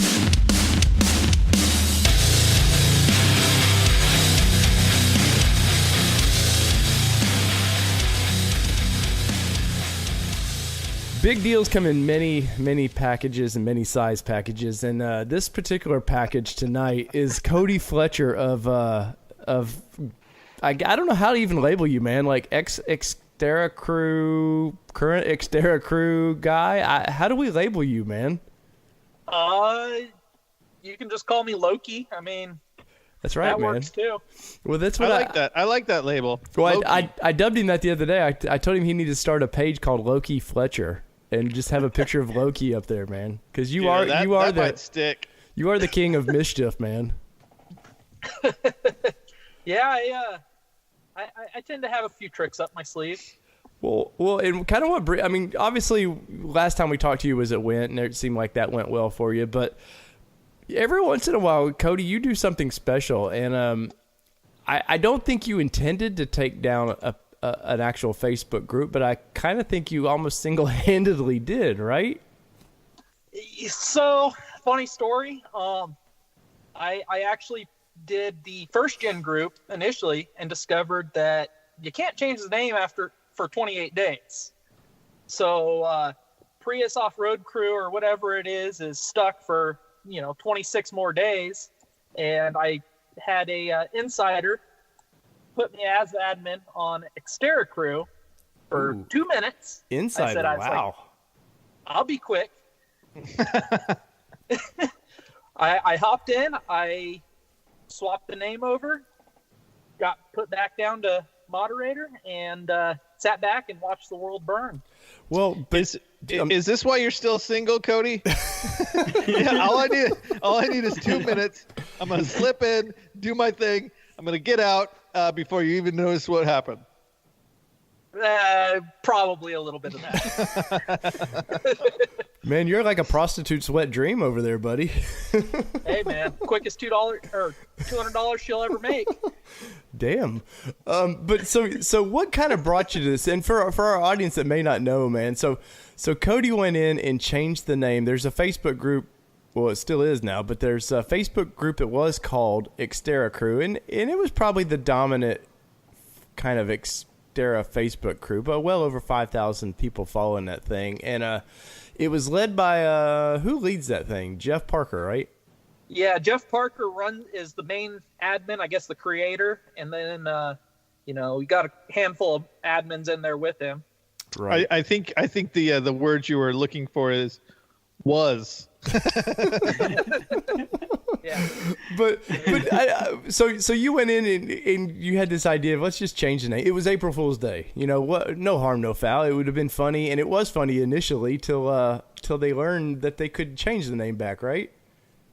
Pretty much, yeah. I once they discovered that, I quickly got a 12-hour mute.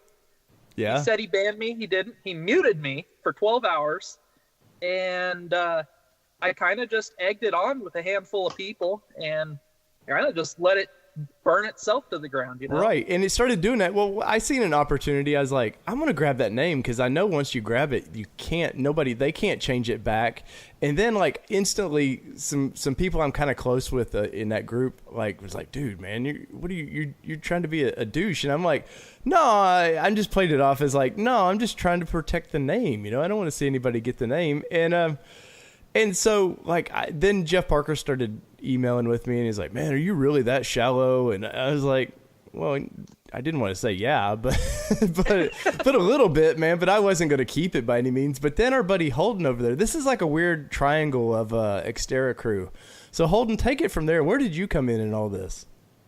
So, I guess, first off, I didn't know that. Let's also not glance over something. Cody already knew that there's a 28-day limit, right, that you could change the name. And he still did it on the next page. Like the first time I was like, oh, my bad, guys. But he knowingly went in and was like, hey, I know it's going to take 28 days because I already did this once today, and still did it. So I love that. Like there was no oopsies. Like it's like totally intentional. But yeah, so I saw stuff popping up, going crazy everywhere. So I got on the old Marco Polo's, the secret society of the NNP, to ask what was going on, and Dave's like, well, you know, I was going to change the name, and then I was going to hold it and give it back. And I knew Dave's a little savage, but I knew at the end of the day, Dave's a softie. He's the type of guy who will hate you, but then write happy birthday on your Facebook wall. I can confirm that. So I'm like, man, I'm just gonna start a page called Xterra Crew just to spite everything. We're getting fucking savage here tonight, guys. Yeah, we're people are starting to get nicknames because Holden is now like Holden the Savage. Like he be Holden the Savage for sure. That's just it's locked in. So anyways. Yeah, I started a page. I was gonna really just spoof it as like kind of a, hey, I'm only gonna share pictures of my Xterra as a joke, and then I could just say that I am the Xterra Crew. And then I was like, oh, I'll start a group too. So I started a group off that page and started it, and obviously people started seeing. And so from there, all I did for pretty much the next 24 to 48 hours is just comment back to people's comments on the Prius Crew or at Xterra Crew and link it back to the page. And here we are 48 hours later. So, I think we got like 300 followers on the page. There's new stickers being sold by Lifestyle Off-Road. But I guess also out of control in a good way. And we didn't get to that. So you named this, Cody. You named this Prius Crew for the Toyota electric car or whatever it is, the hybrid, right? Yeah, absolutely. What led to Prius? Well, I just kind of thought, everybody that drives these big gas guzzlers doesn't like fuel economy cars, and the Prius is always bagged on, Right. Threw that up there, and it kind of just stuck. But now, when you look at it in hindsight, I could say I was trying to reach another market, another brand. That's right. I seen a group that had 5,500 people in it, and I said, hey, why not throw it and make it a different brand? maybe it'll double. I think they call that pivoting in the tech world, right? Yeah, Cody's a giver. It also could have been a reference to, there's also rumors of Nissan coming out with the electric SUV, and maybe Cody would like to see the next generation Xterra be electric, go green. Cody's all about possibly saving the environment. He seems very environmental friendly. Yeah, when he helped fill the back of my truck with water to make a swimming pool, I think that he was thinking, maybe this could be a dual purpose type of vehicle. Yeah, I figured, at least with that one, Danny, I figured, you'd have a swimming pool. You have a swimming pool at home. Maybe you missed it. It was hot in Moab, That is true. That is true. And the best thing about having a pond like that is when you have goats, Yeah. The goats get hot. Yeah. Sometimes you want to sell them goats. Yeah, Danny, I know you've been asking about it. I've always said, maybe it was me, maybe it wasn't me. And officially, I was a part of it. Oh, I know. I knew you knew. But I am confirming for Car Jeep because I know he has an idea that it was me. Mm-hmm. I've never confirmed it. But there is one other person. I've already said he's willing to come out and talk about it if you can figure out who it is. I'm pretty sure I know who it is. Who is it? It wasn't Ricky. If that's who you're thinking. Oh shit. Well, there went that guess. So with the Xterra crew on Facebook now, so I've had many people asking me, what's Holden's deal with this? I mean, I had one guy ask me, hey, will Holden sell me that name because I want to try to sell it back to Jeff Parker.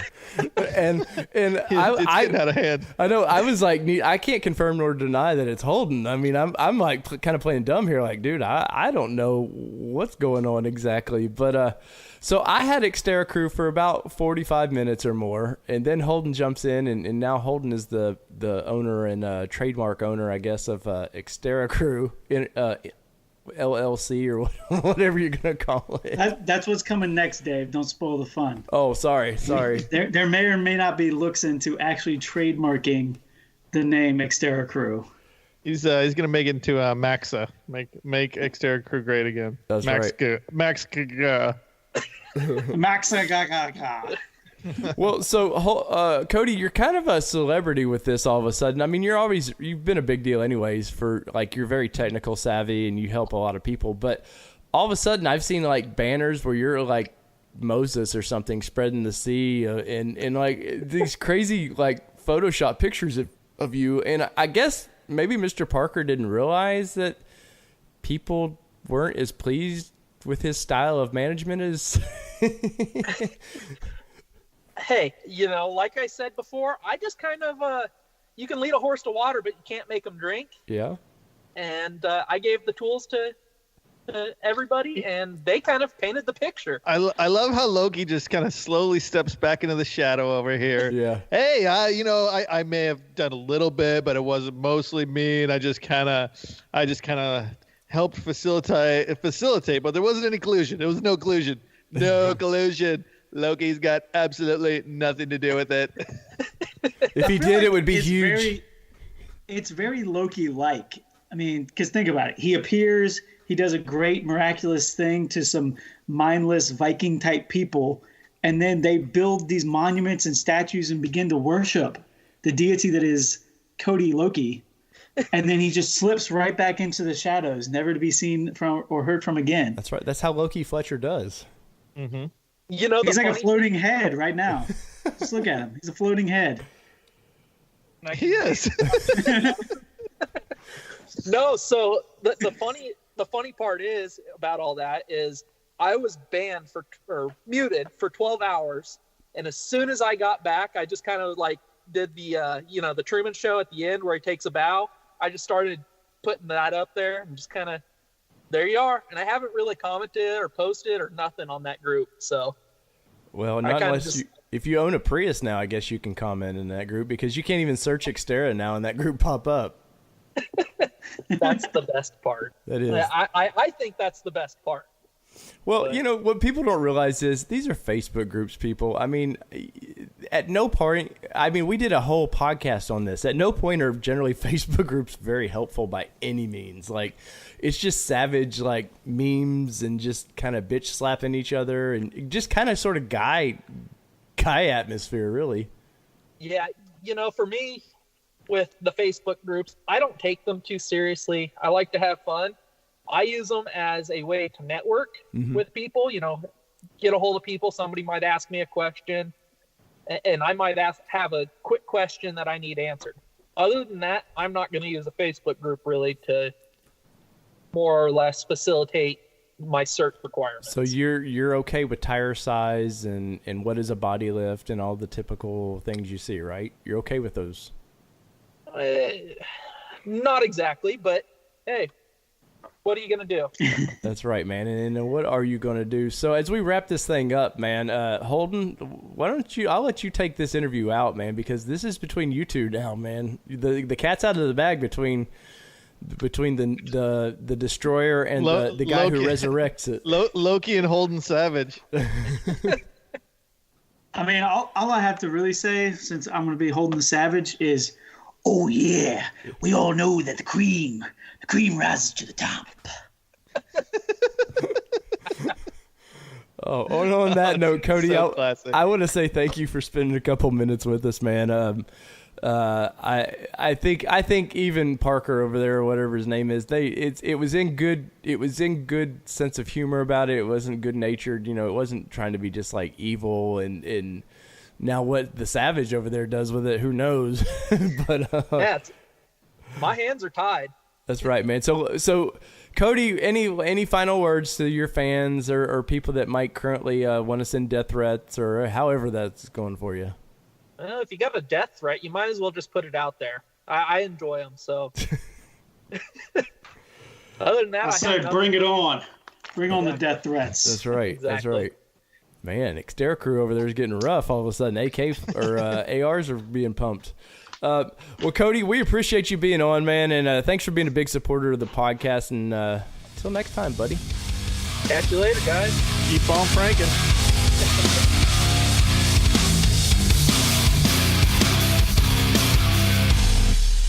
There you have it, guys. If you ever want to cause chaos and mischief, go see our buddy Loki Fletcher over there at the new Xterra crew. And if you need some pointers, I think he's the man to help you out. What do you think, Gare Holden? Yeah, he'd be one I'd definitely ask some advice for, and that's just really the Nissan Nation podcast plan. We're just gonna slowly take over everything Nissan related. That's right. Watch out. One page at a time. Watch out, 370 guys. You're next, buddy. Yeah. Don't let loose on that leash on any of your stuff. That's right. Or we'll start winding our way right into your life. That's right, man. Well, Nissan didn't know how connected we were within the community, so why should anybody else know how connected we are? And dudes are gonna be coming home. I'm gonna be eating chips off their countertop, my arm around their girl. What up? You got any of those Facebook pages? Give me them keys. Oh man, the funny thing about all that was when I was getting some emails about that with Jeff, and he was like, "Dude, are you really this petty that you'd want to steal this?" And I was like, dude, I've paid for things, man. Why don't you come at me when you've started a podcast that's cost you thousands of dollars, or you started an Xterra forum knowing it's dying, and come at me then, bro. Or come at me then when I want to steal it because I have Went Windrock. Yeah, that's exactly what I needed, is a band of people fighting with each other. I will say it has brought me great happiness, because there's one person out there that continues to want to join the crew, and nothing makes me happier than picking up my phone, seeing his requests, logging in, and hitting decline. He keeps doing it, thinking it's bugging me, but actually it puts a smile on my face every time. Does that make him a badass? Is that what happens? It makes him an old badass. Yeah, well, old badass or not, the community don't want you in right now. So, guys, well, the only more exciting place we can go from here is sales numbers, but I'd rather just go and find a big stiff drink and have that for the rest of the night. Well, we know about you and the big stiffies, buddy. So let's get into those sales numbers. I was joking. No, we got to talk about it. I kind of forgot about that, Danny, but I'm glad you reminded me. Oh man, I thought we were gonna go out, and so I was dropping a hint that I was happy that we weren't doing them. All right, guys, this is from here up, for the rest of the podcast. You guys don't have to listen. Keep it playing so we get our numbers up. So this Nissan Nation podcast sales numbers was brought to you by Regal Nissan. When you think Titan sales, you think Regal Nissan, the leader in Titan sales in the Atlanta area. So Holden, speaking of Titan, man, it's a SOS out there, isn't it? From what I can see, the sales numbers aren't real good right now. No, that's one way of putting it, Dave. I'd put it a little bit more firmer. They flat out fucking suck. Let's see here. They're down 20% on Titan.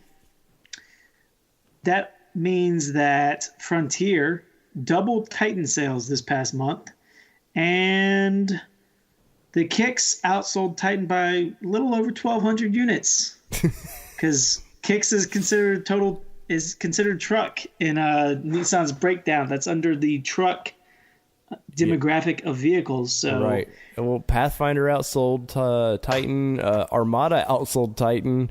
Rogue destroys everything. Murano Murano outsold Needs a Titan. refresh, right? Which one, Danny? Because all these we labeled just need refreshes. Well, that's true.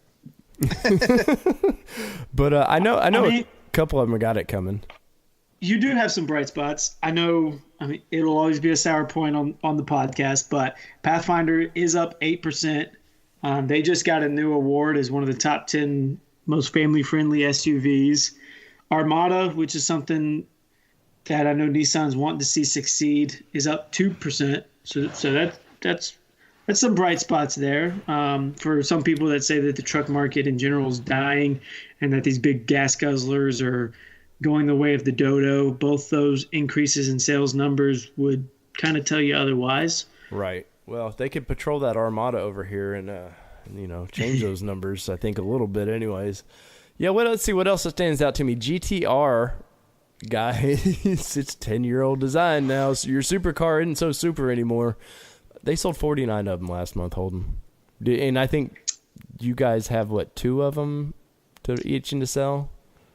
I have one, and then the other one that we got in is for a Nissan corporate executive person. Well. Yeah.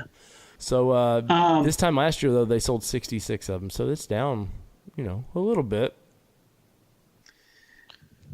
Frontier numbers are doing good.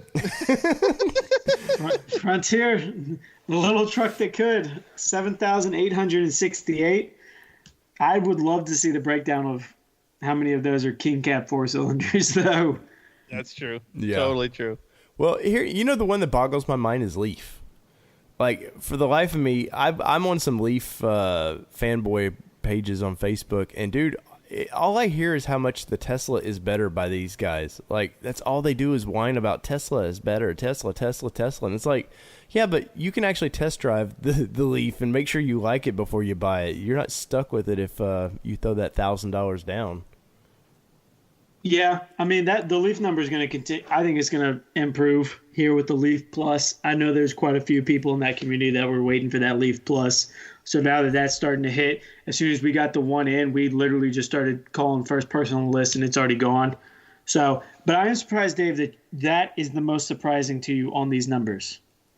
Well, you're not more surprised by Juke sold 4. Well, I mean, it's March of 2019. That means dealers had 4 of them left or something on. Then they were 17s, right? 17, I believe, was the last production model. So someone just bought a 600-day aged new vehicle, Dave. That is surprising. Well, or some dealership gave it away. You also got Versa up 1%, so that's going to be big and strong for them as they go into the 2020 Versa. Sentra up 2%. Maxima's sitting there dying too, man. Well, the Maxima needs a refresh, right? Well, they did. Everything needs a refresh, but it's due. Well, Maxima got a refresh. Maxima needs a redesign. Yeah. I guess that's what I meant. So Sentra and Ultima had refreshes recently. Obviously, their numbers are pretty strong right now, right? Or wait, no, yeah, not bad. Ultima had a redesign. Ultima had a redesign that just popped out. Yeah, and they're still 2% down. Due for a refresh. Sentra's due for a redesign for, I believe, 2020 is the rumor. Well, and the way Nissan does these things is, and I know we've seen some sneak peeks at this Sentra. It's going to look very Ultima-like. That has to scare you if you've just redesigned the Ultima and sales aren't even close to where they were in the last one, and it was looking old. And you've got this new looking Ultima, which is sort of your flagship car now, and you're like, hey, let's take Sentra that direction now. And it's like, well, do we really want to now? Yeah, I mean, Ultima's, I think, going to start coming around some more. They're starting to advertise a little bit more. What stands out to me on this list is Kicks. I know we've talked about it before, how I didn't believe in it, and now look at it, it's the little SUV crossover, whatever you want to call it, that could. But you remember when Kicks was coming out, there's quite a few Kicks-only commercials, very well-done commercials. So I do think, hey, if you're in marketing and you're still listening to this show at this point, take hint at that. I mean, you did some very good advertising with Kicks, and it looks like it's paying off. Because look at that vehicle. That's one of the top-selling vehicles you got, and one that you've spent very minimal money on, probably. Yeah. Well, it's selling. I mean, obviously, it's selling better than Titan. It's up there with the super old Maxima, right? You know, is how many sold per year, I guess you would say, or for the year so far. I mean, we don't have numbers and it's a brand new car. That's the thing too. Is like, you know, a lot of these cars, everybody knows they're out there. You know, they may say, "Oh, I had an old Maxima, I want to get a new one," or something like that. Kicks is a brand new car, right? It's a brand new, fresh thing. So it's not known, or like the name and the car itself isn't known other than what you've seen. So to have it bumping up and having these numbers right off the bat as a totally new line of vehicle, that's really solid in my opinion. Right. Well, you know what's really bad is the NV200 almost sold as many as Titan did right now. And if you watch the review, like we said earlier in the show, that I break it down a little bit. There's just a couple things about the Titan, but overall, it's a great truck, man. And it's not a bad looking truck. I don't know. I know Holden's going to say it's a lack of advertising, and that probably is a good point, but you know. Well, I think at this point there's nothing particularly wrong with the Titan, but if in the American market, the Titan, comparatively speaking to all the other brands, it has to stay relevant because there's so much competition. And if you want to compete, you got to compete. You can't just, half-ass it. So if they want to stick around, they're gonna have to keep revamping it. They're gonna have to keep adding more tech. They're gonna have to add more whistles and bells and coolers, built-in coolers, and tailgates that turn into armchairs and shit like that. Old man tailgates and all that. Is that what you're saying? Yeah. Well, I think it's somewhat a lifestyle that's not relevant with Titan. And then, I can say it's on the face, but there is an advertising aspect. It's like the post I put on today on my Nissan Titan XD page. There are multiple guys that they just drive them. That's all they do. They just drive them. They're not. Some of them aren't even real Nissan enthusiasts per se. This is their first Nissan vehicle, but even those guys are like, I drive this thing, and people all the time are stopping me saying, I had no idea Nissan made a full-size truck, or Nissan has a Cummins motor in their trucks. I hear that constantly, all the time.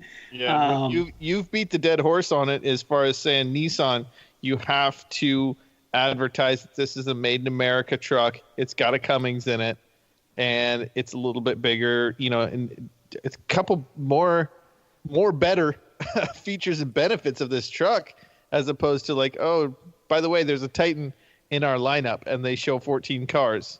You know what I'm saying? Yeah.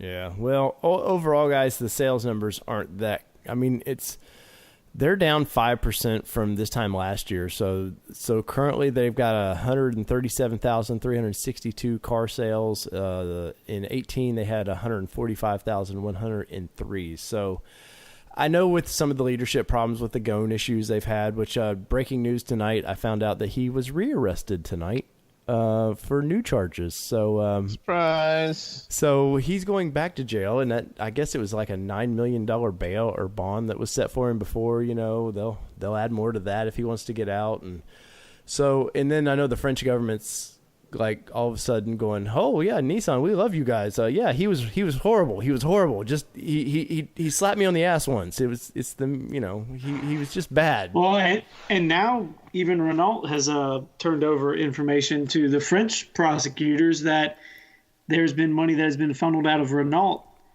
So you have both companies that he was running pretty much saying, hey, he was funneling money. So yeah, that definitely doesn't look good. Yep. I like you said, Dave, there's decision makers that are scared to kind of make a decision. I think they're really in a holding pattern. Yeah. Waiting to see how this holds over. And then you also have the new head of Nissan North America coming in. So I think you're going to kind of see a holding pattern. No one wants to come in and rock a ship immediately. Right. But hey, I mean, if we keep scrolling down this page and compare it to Infiniti, I mean, Nissan is setting the world on fire, guys. Yeah, I don't know what's Infiniti's deal, man. They are like just, and they make a great looking car. Like I love like the new the QX80, the way they've done the hood and the headlights and stuff. It looks great, and just I don't know what it is, man. I don't know. Like I said, I really think some of it's leadership problems over there. Like you said, they're in a holding pattern, and then I don't think you're going to any big changes probably till fall. The way I see it, of wanting to rock the boat a little bit and shake things up. Other than what we got a new marketing, person, and that's got to pay dividends real quick. And hopefully we get rid of that waspy guy that's on those ads, and we get single car ads again. Yeah, and you know what? It's as far as the sales numbers, I looked at a couple other manufacturers, and sales numbers are down. I know for Chevy and GM, sales numbers have been a little bit down for the first quarter here. So it's not just Nissan that's been hurting. It's kind of across the board. Of course, it's going to be different for each line and their production line, and what's selling and what's not. But it's across the board, the sales numbers have been a little bit lower. Well, let's pick this show up right before we end it, man. So we've got breaking news. I've been through some, as we're talking here, I've been through some heavy negotiations, and J.R. Carey will be on the next podcast, gentlemen. Oh, snap. Holden's been begging for it, and JR won the interview spot at the Went last year, and it's just been confirmed that J.R. Carey will be on episode 90. That's pretty rad, because he hasn't been on the show or done show stuff for us, but we've used his music for a long time. Right. Well, right. I think it's show 4 or 5 was his last show. Yeah, he was on at the very beginning, so it'll be great. Well, you know what? He's popped on in a few Wents since then. Yeah. A couple live shows and whatnot, but yeah, you tell JR, maybe I will. If he's going to come on, he's got to bring some new music with him. No, he's got to come out with Danny, with his own entry music. That was just dropped. That we're getting some fresh new beats. Oh, so if you guys, if you're new to listening, go to episode, I want to say 3 or 4 somewhere in there, and you're going to get the stylings of the original third member of the band before Holden pushed his way in and kicked him out of the band. Even though Holden's first episode was like episode 40, Mr. J.R. Carey. All our listeners is we've seen a ton of downloads recently of all of our shows. Not all of our shows, of last 5-6 shows or whatever from all of our listeners. But you know what? In between us, coming out with a new show, if you're new to this podcast, go back and listen to some of the intro, our beginner shows. There's some gold in there, and you know what? Sometimes I think you'd probably enjoy this show even more if you kind of got to know me and Dave from some of those initial shows, because you know what? We still don't know what we're doing. And if you can only imagine back then, we didn't know what we're doing. But it's fun. It's funny. Because back then, never taken ourselves seriously. Back then, Danny thought the show should be like 15 minutes long, and that's it. Yeah, I thought it was a 15-minute show, and Dave's like, "I'm telling you, dude, long form's the way to go." And I'm like, "Well, I mean, don't tell me to drop the mic. I'll chat forever." Yeah, don't drop the soap around Danny. Sorry, don't drop the mic around Danny. Anyway, so yeah, it's a big deal to get JR on. JR's world traveler, man. He's hard to pin down, but the news has been brought. So this news was brought to you by Windrock, which just opened its early registration, guys. Do you see how the circle of life here keeps going? So, guys, if you kind of like the comedy stylings of the Nissan Nation podcast, imagine us when we have a few drinks in our hand and we're live. Oh yeah, we're bound a bunch of off-road buddies. So go to windrock.com and check the event out. And if you want to come attend with us. And speaking to that, guys, I'm about to attend my bedroom that we were talking about earlier. That jeez, here we go. The latest day's been up all year. I know. It's trust me. Danny about did a spit take there. I almost did. I think Dave goes to sleep at 6:30 every evening just so he can save up all those hours so he can stay up until like 9 when we do the podcast. You leave Papa Boyd alone now. Come on, guys. But anyway, so guys, go everybody here. Go if you want to follow Cody. He's on Facebook, Instagram, Captain something. I forget on his Instagram. SOS or something. I think it needs to be Loki Fletcher now is what it needs to be. That's my vote. But and Regal Nissan, I know you guys have been doing a lot of promotion on the YouTubes. I've seen a bunch of stuff. So go to Regal's page, check them out, man. You at least get to see Holden every once in a while, you know. Spend some time with them. And that new GTR that you're trying to sell for invoice, buddy, if I had $115,000 or $20,000, I'd be right over there, man. So guys, and speaking of that, if you go to our Patreon, if you want to help us get that GTR, not really, but go to Nissan Nation Podcast on Patreon. Anything you want to do to help us support the show, we greatly appreciate it. If you don't want to do it that way, go to Amazon or go to our website and then go to Amazon. Link us that way. We get a small percentage. And if you're really cool, just go to YouTube and subscribe because we're working towards that 1,000 to get some of that YouTube money. So, guys, that's all I got, man. Anything else? Don't forget our. I was gonna say, don't forget our other sponsor, Lifestyle Off Road. Oh, clearly, you can pick up your Prius Xterra Crew stickers while supplies last. That's right, man.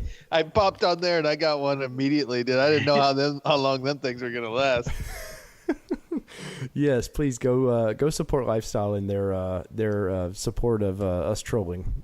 And rate us on iTunes, please. If you like this show, if you're a listener of this show, please support us by rating us on iTunes. The more ratings we get, the higher we get, the more reach we can get, and the more that helps us with everything. So please, if you have 5 seconds, just click the 5 stars.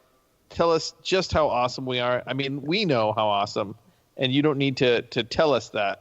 But we're just using this as a vehicle to become great. Yes, let's make the podcast great again. How about that?